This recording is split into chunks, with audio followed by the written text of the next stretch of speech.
The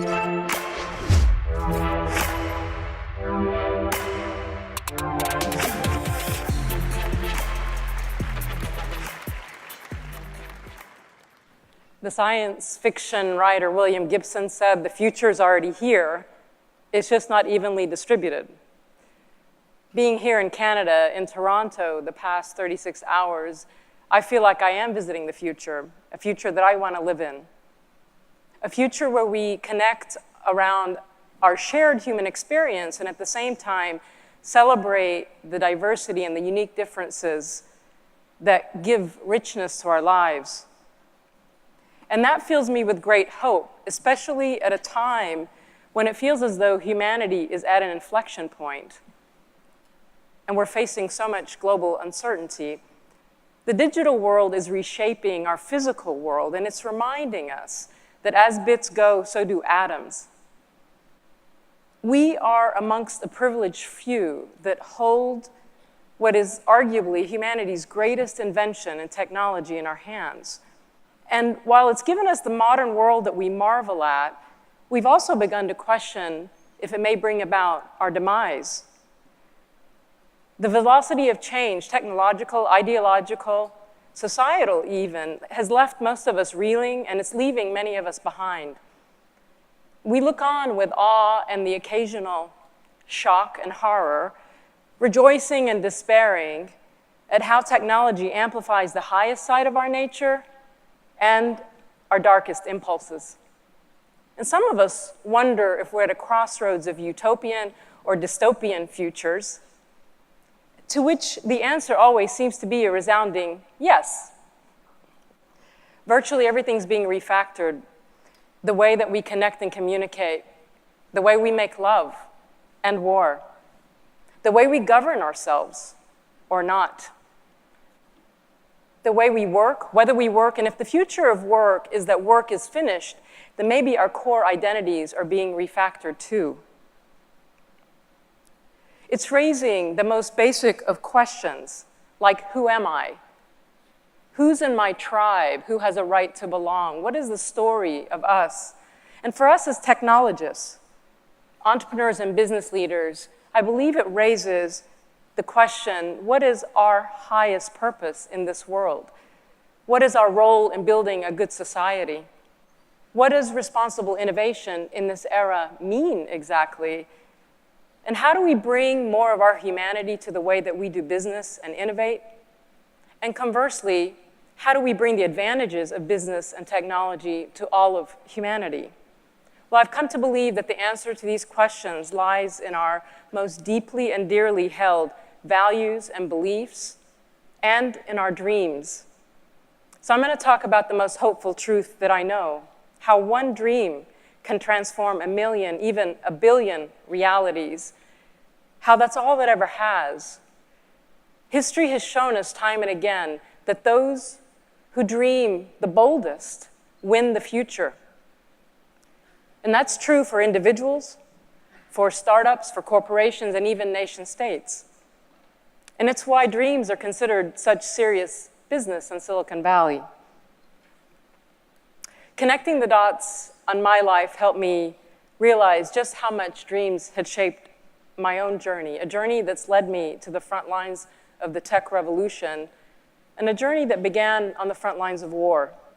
Dreams that were born out of my heritage as a Coptic Egyptian, as a war survivor, as a refugee, and as an immigrant.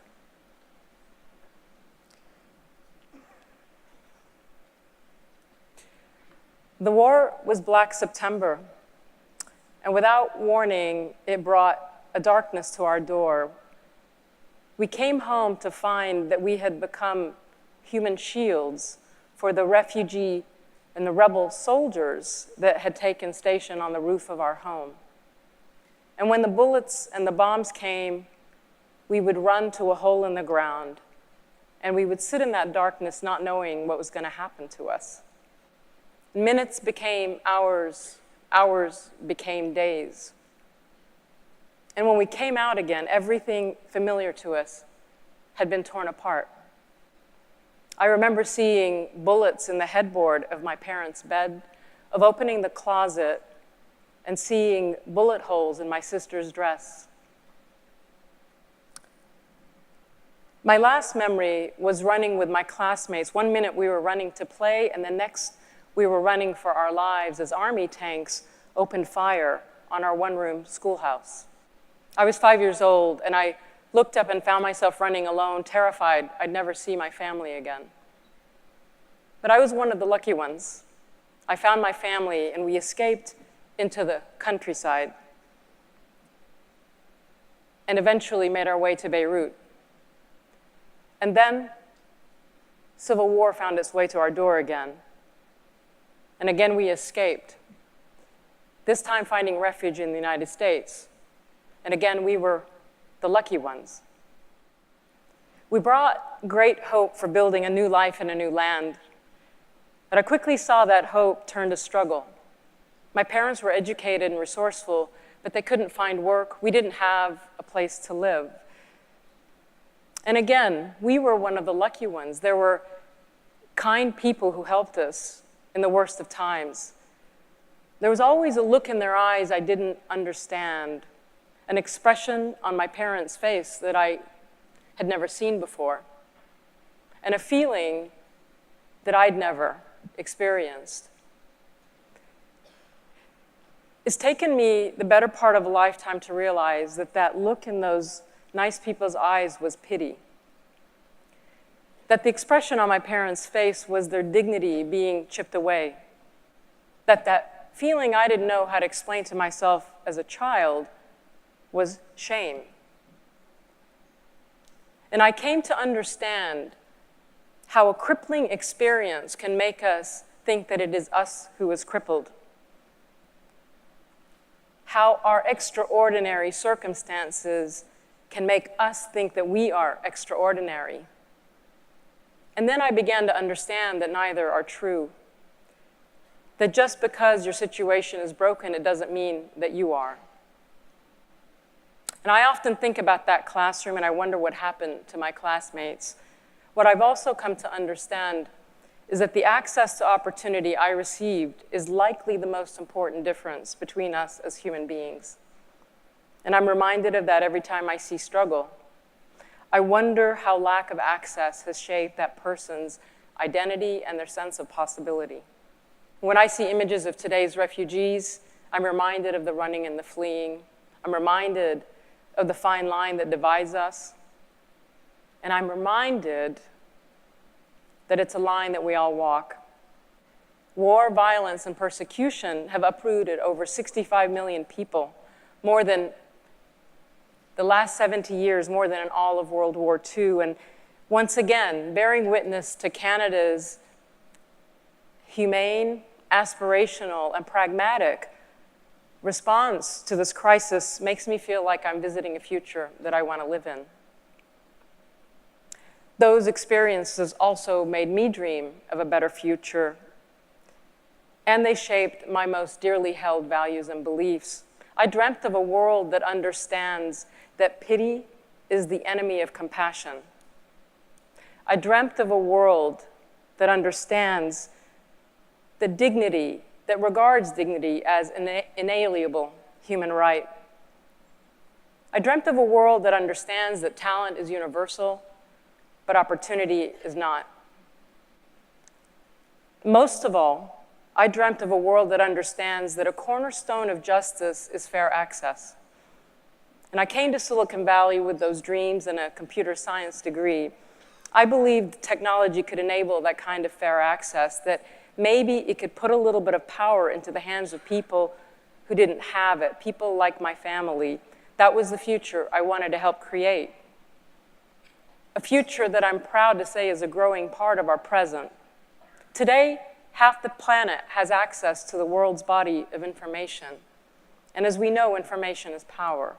Virtually every human being can communicate with every other, bringing us one massive step closer to a more just, abundant, and free world. And it is evidence that technology is perhaps the most democratizing force in the history of humankind. There are almost as many cell phone subscriptions as there are people on the planet, 1.5 billion more than have access to a toilet, It took about 25 years for that to happen. 3.5 billion people have access to the internet. Over 2 billion are on Facebook. It took just over 10 years for that to happen. We are living in a global digital village where what used to only be local is now global. What's global feels local. And it's reminding us of how interconnected we are. And that realization is once inspiring and overwhelming, terrifying even. But the whole of the internet is like an organism of networked intelligence where human beings are the nodes. And like the butterfly effect, where one tiny action in a part of the world can have a ripple effect across the planet, we see every day in the form of viral videos that make their way around the world in an instant, or the speed with which global movements and revolutions occur, like in my homeland of Egypt, like in the US. One of the greatest injustices and losses of human potential is that half the world's population lives on less than $2 a day. And together that half owns just 1% of the assets. If all of us here represented the world's population, either you or the person next to you would be in that cohort. And despite the fact that they're the world's most underserved and forgotten people, they are the hardest, most resilient, persistent people on the planet. They embody many of the traits that we often talk about when we talk about entrepreneurial mindsets, and many of them are entrepreneurs out of necessity. It's interesting, for those of us who won the birth lottery, we never actually have to think about this. It's a hard reality to grasp and an easy one to disconnect from. And yet, it's so hard to reconcile an economic system that leaves out half the planet, yet benefits us so profoundly. 11 years ago, Kiva was founded on a simple idea to connect people through lending across the internet with the goal of reaching this half of the world. And what happened along the way was an unexpected innovation, the invention of peer-to-peer lending and crowdfunding models that we take for granted today. In 2005, the idea that strangers would come together to crowdsource small amounts of money, that money would make its way around the world to another stranger, that stranger would actually pay that money back, and that those small loans could actually make a meaningful difference in someone's life. Well, it all seemed terribly idealistic and highly implausible. And even if all that worked, it certainly couldn't scale. Well, here's what's happened along the way.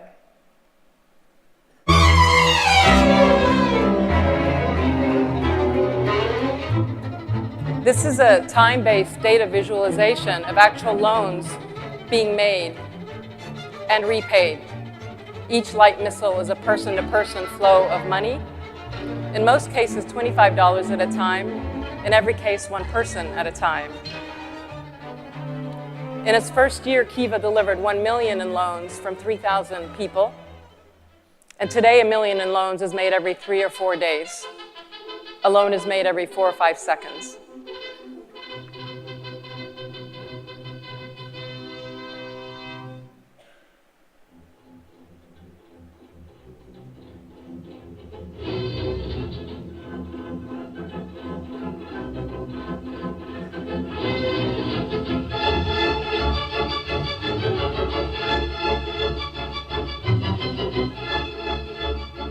And today, 2.5 million entrepreneurs living in the riskiest, remotest parts of the world have received $1 billion in loans that have bettered their lives and built their dignity.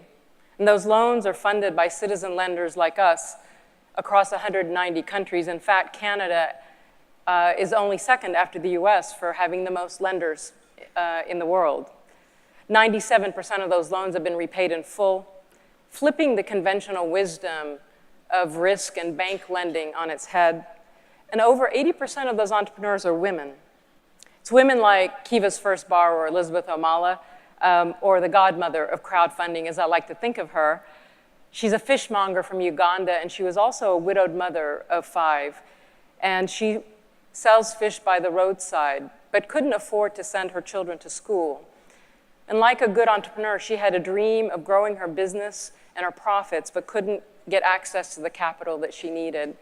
And one $500 loan crowdsourced by 5 people allowed her to afford the bus fare to go to Lake Victoria, where she had plans to buy fish from the fishermen, cutting out the middleman in her town.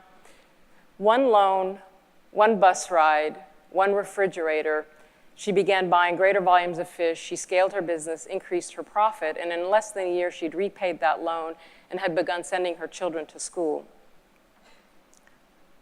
It's also women like the sewing co-op formed by survivors of sex trafficking, rebuilding their lives one sewing machine at a time.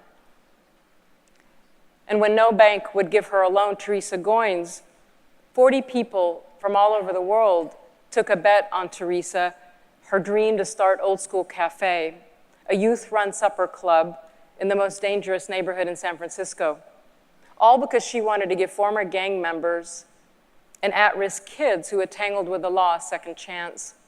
And today, each year, 25 young people go on getting their lives back on track, go out into the world with dreams and skills of their own. It's also men like Erastus Kamani, a 73-year-old retired school teacher who became an entrepreneur at that ripe age because he had dreams of sending his 6 daughters not just to school, but to college. These are the unsung heroes of entrepreneurship. They're also a reminder that the fastest way to transform a society is to invest in women, because women reinvest 90% of their income in their families and communities and others. These loans begin by helping them as entrepreneurs, but then soon after it helps their families and their communities, ultimately planting the seeds that can change the fate of a nation even. And in a world that threatens to divide us, Kiva is helping to remind us that we're all part of one tribe, the human tribe. I also know that in a world where women's hands do 66% of the work and grow 50% of our food, and yet earn only 10% of the income and own 1% of the world's land, that our work has just begun. My dream today is to use the mass-scale reach of technology to reach the next billion entrepreneurs. More important than that Kiva works, or that it works at scale, however, is that it's given way to a $1 trillion marketplace filled with thousands of peer-to-peer lending and crowdfunding companies, many of which we know of today. It's a new kind of capital, a connected capital. A world's bank for and by the people, grassroots, bottoms up, democratizing access in a radically decentralized and crucially equitable way. And it speaks to the power that is unleashed when purpose and profit are aligned. The origins of Silicon Valley, the soul of Silicon Valley, is rooted in the core belief that what's good for the world is good for the bottom line and vice versa. That purpose is the point and profit is the result. We find that you don't win hearts and minds by talking about financials. We find that shifting from a money story of value extraction to a meaning story of value creation does. We find that purpose brings out the best in people and attracts the very best talent. It's why we often talk about mission and mercenary-driven cultures. We know both can be financially successful. We also know that mission-driven cultures tend to be better places to work.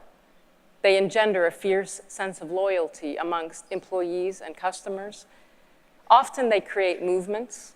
Often they become enduring institutions and society's exemplars. And often the greatest entrepreneurs become the world's greatest change agents. It's why we worship at the altar of Steve Jobs, whose dream was to put a ding in the universe, and the way that he legitimized and encouraged our own crazy dreams. And it's why we draw such great inspiration from Elon Musk today and his audacious dream to save humanity from extinction through renewable energy and interplanetary space travel. And in a world of great need of answers, we need to be reminded that there is no challenge too large to overcome and no dream that is too bold. It's a key reason why top talent is drawn to the Valley.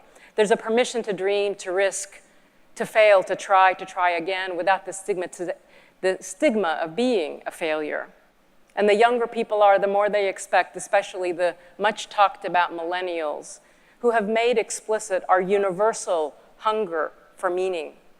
They insist on a meaningful connection with the companies they work for, buy from, and invest in. Half of them have ruled out working for a company because of values and conduct. 9 out of 10 insist that business should be measured by more than financial performance. And that's a big deal because they've inherited $41 trillion in wealth. We may be their bosses, but they are our future leaders and fast becoming that, and they are also our teachers. They are teaching us to think in terms of impact, not productivity. And most of all, they're teaching us to insist on work that is worthy of our lives. When we shape a company's culture and values, we shape society at large, because businesses have become the biggest actors in the world. It's a profound opportunity to build companies that are incubators for a good society. Imagine a world where businesses compete on being the best for the world, and where that's precisely what makes them the best in the world. Well, I believe that the time has come to shape that narrative. And in the same way that Canada's most deeply held values and beliefs have set a high bar that is admired the world over, I believe Toronto and this region have a unique opportunity to refactor the way we innovate and do business.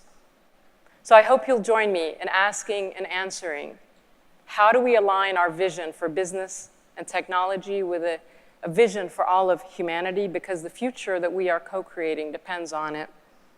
And because when we all contribute to this virtuous circle and cycle, we inspire every man, woman, and nameless child to dream. And maybe, just maybe, we give back to the world a portion of its lost heart.